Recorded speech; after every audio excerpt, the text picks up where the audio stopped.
All right, so we're walking out morning after pulling the RS motor here.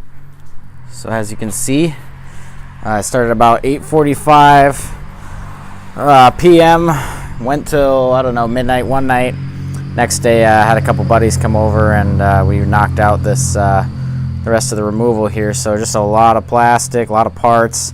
I did go straight out the front based off recommendations on Facebook and a couple other groups that just seemed like the way to go. So I haven't had the chance to take it apart yet and actually show the supposed number 2 piston skirt failure that the dealer claims. But taking out the crash bar was definitely really easy.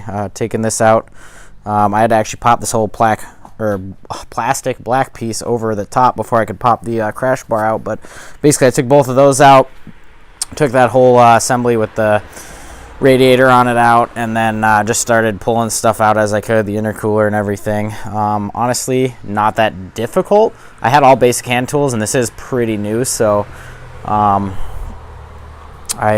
had an easier time than the normal builds is what I'm guessing. But I was going to go through Modern Automotive Performance to get a 2.3 with forged internals, and basically after doing a lot of research I decided that it was time to look at the 2.0 builds where they bore it out to a 2.3 and basically do all the conversions. But one thing we did forget that I'm going to show you here while we got this all pulled open is the rear drive shaft here.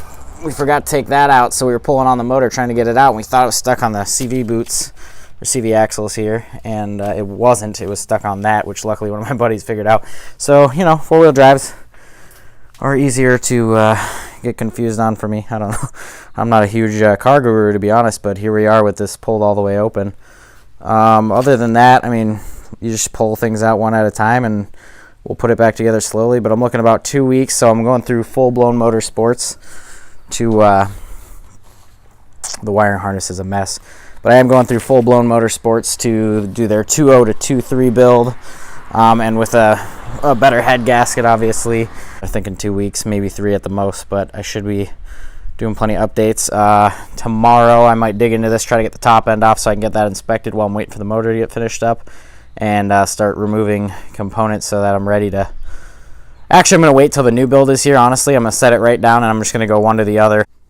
Alright, so why go with the 2.0 build is what a lot of people have been asking, and what I was questioning while making these decisions with what motor I was going to go with. But essentially it's the 2.0 bored out to a 2.3, and the reason for it is the Focus RS block.